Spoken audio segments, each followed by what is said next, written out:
Hello friends, welcome to our channel Dicey Trade. आज Nifty लगभग 50-60 point gap up open हुआ और gap up open होने के बाद यहाँ पर एक सेल ऑफ देखने को मिला और निफ्टी ने 24,685 के आसपास जो लो लगाया। और हमने 9:30 बजे के आसपास अपने टेलीग्राम चैनल पर अपडेट शेयर की थी कि यहाँ पर 24,700 का एक बेस फॉर्मेशन हो चुका है। निफ्टी इंट्राडे में 24,900 तक आ सकता है और लगभग 11:15 बजे के आसपास निफ्टी ने एक हाई भी लगाया 24,940 के आसपास। और कल हमने निफ्टी के डेली टाइम फ्रेम में रेगुलर बेरिश डाइवर्जेंस के बारे में भी डिस्कस किया था और यहाँ पर हमने इस ट्रेंड लाइन के बारे में भी डिस्कस किया था, क्योंकि यहाँ पर जो हमने एनालिसिस किया था कि अगर निफ्टी 24,870 के ब्लू क्लोज हो जाता है तो यहाँ पर आपको एक फॉल देखने को मिल सकता है। और कल क्योंकि यहाँ पर 24,870 के लेवल को ब्रेक करने के बाद एक अच्छा खासा फॉल देखने को मिला था। और यहाँ पर जो हमारा एक व्यू था कि यहाँ पर अभी आप 1-2 दिन वेट एंड वॉच करें यहाँ पर, क्योंकि कंफर्मेशन लेना काफ़ी इंपॉर्टेंट है, नहीं तो यहाँ पर आप ट्रैप भी हो सकते हैं। तो यहाँ पर आज निफ्टी ने एक बार इसको रिक्लेम करने की कोशिश भी करी 24,870 के लेवल को, लेकिन जहाँ पर निफ्टी क्लोज हुआ है 24,813 के आसपास, तो आप देखेंगे यहाँ पर जो ट्रेंड लाइन की रेजिस्टेंस लाइन है लगभग वहीं पर क्लोज हुआ है।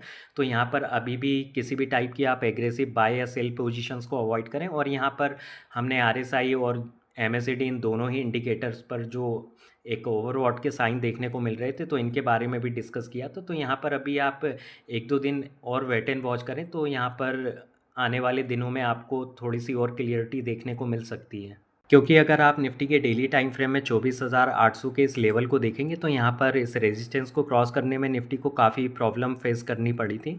हालांकि ये लेवल क्रॉस हो गया है, लेकिन उसके बाद देखेंगे क्योंकि जो कल एक सेलिंग प्रेशर हमें देखने को मिला था, तो फिर से क्योंकि इस रेजिस्टेंस के ब्लो ही क्लोज हुआ था कल भी, और आज भी जो निफ्टी की क्लोजिंग आई है इस रेजिस्टेंस जोन के ब्लो आई है क्लोजिंग। तो यहाँ पर अगर इस लेवल के ऊपर अभी हो सकता है निफ्टी थोड़ा बहुत कंसोलिडेट कर सकता है, तो यहाँ पर किसी भी टाइप की आप एग्रेसिव बाय सेल पोजीशंस को अवॉइड करें। क्योंकि यहाँ पर अगर 24,830-40 के ऊपर निकलता है तो यहाँ पर आपको 100-200 पॉइंट की एक शॉर्ट कवरिंग भी देखने को मिल सकती है, तेज़ी देखने को मिल सकती है। और यहाँ पर अगर 24,800 के लेवल का ब्रेकडाउन होता है तो यहाँ पर आपको एक फॉल भी देखने को मिल सकता है।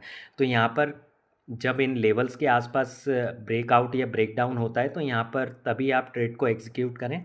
और यहाँ पर इसी के साथ देखेंगे क्योंकि निफ्टी का जो शॉर्ट टर्म मूविंग एवरेज है 24,612 के आसपास है, तो लगभग निफ्टी अपने शॉर्ट टर्म मूविंग एवरेज के आसपास ही ट्रेड हो रहा है। तो यहाँ पर किसी भी टाइप की अभी आप एग्रेसिव बाय सेल पोजीशंस को अवॉइड करें। और इसी के साथ कल हमने निफ्टी के डेली टाइम फ्रेम में राइजिंग चैनल के बारे में डिस्कस किया था। यहाँ पर हमें हायर हाई हायर लो लगते दिखाई दिए थे यहाँ पर इस राइजिंग चैनल में। और कल क्योंकि निफ्टी जो क्लोज़ हुआ था राइजिंग चैनल की सपोर्ट लाइन के बिलो ही क्लोज़ हुआ था, लेकिन अगर आप आज निफ्टी की क्लोजिंग को देखेंगे तो लगभग राइजिंग चैनल की सपोर्ट लाइन के आसपास ही निफ्टी क्लोज़ हुआ है, तो काफ़ी अच्छा है निफ्टी के लिए। और यहाँ पर अगर निफ्टी की कल क्लोजिंग आ जाती क्लोजिंग बेसिस पर 24,850-60 के आसपास, तो निफ्टी फिर से इस राइजिंग चैनल में एंटर हो जाएगा और जो एक बड़ा रेजिस्टेंस आपको देखने को मिलेगा 25,500 के आसपास। क्योंकि यहाँ पर निफ्टी जब भी राइजिंग चैनल में एंटर होता है तो यहाँ पर इसकी जो लोअर रेंज से निफ्टी ऊपर की तरफ जो राइजिंग चैनल की रेजिस्टेंस लाइन होती है वहाँ पर जाने की कोशिश करता है। लेकिन यहाँ पर अगर 24,770 के लेवल का ब्रेकडाउन होता है, अगर हमें कल भी इसके बिलो ही क्लोजिंग देखने को मिलती है निफ्टी की, तो यहाँ पर हमें आने वाले ट्रेडिंग सेशन में वीकनेस के साइन देखने को मिल सकते हैं। इसलिए क्योंकि हम कई बार बोलते हैं कि जो कुछ लेवल की जो इम्पोर्टेंस होती है वो हमें रियल टाइम मार्केट में ही समझ में आती है, और क्योंकि उसके बारे में पहले से कुछ डिस्कस कर पाना काफ़ी मुश्किल होता है।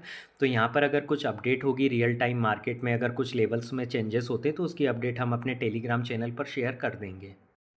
और इसी के साथ हम निफ्टी की ऑप्शन चेन को एनालिसिस करें जहां पर निफ्टी क्लोज हुआ है 24,813 पर। अगर हम पुट साइड का डेटा एनालिसिस करें तो 24,700 के आसपास एग्रेसिवली पुट में राइटिंग देखने को मिली है और 24,800 पर भी पुट में राइटिंग देखने को मिली है। तो यहाँ पर अगर इस लेवल का ब्रेकडाउन होता है या निफ्टी 24,800 के बिलो ट्रेड करना शुरू करता है तो यहाँ पर 24,700 के नीचे जा पाना निफ्टी के लिए काफ़ी मुश्किल होगा। यहाँ पर काफ़ी स्ट्रॉन्ग सपोर्ट जोन है 24,700 के आसपास।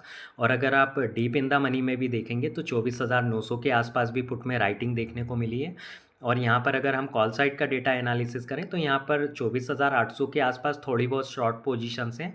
और यहाँ पर अगर आप आउट ऑफ द मनी में देखेंगे 24,900 25,000 के आसपास, तो यहाँ पर शॉर्ट पोजीशंस को क्लोज़ किया जा रहा है। और इसी के साथ निफ्टी में आज डीप इन द मनी में अगर आप देखेंगे तो 24,700 24,600 की स्ट्राइक प्राइस पर भी शॉर्ट पोजीशंस को क्लोज़ किया जा रहा है। तो यहाँ पर निफ्टी की ऑप्शन चेन ओवरऑल देखने में हमें थोड़ा-सा बुलिश साइन देखने को मिल रहा है निफ्टी में। तो यहाँ पर हो सकता है कल के ट्रेडिंग सेशन में हमें एक अच्छा खासा अप मूव देखने को मिल सकता है, और अगर ऑप्शन चेन डेटा में कुछ चेंजेस या अपडेट होते हैं, तो उसकी अपडेट हम अपने टेलीग्राम चैनल पर शेयर कर देंगे।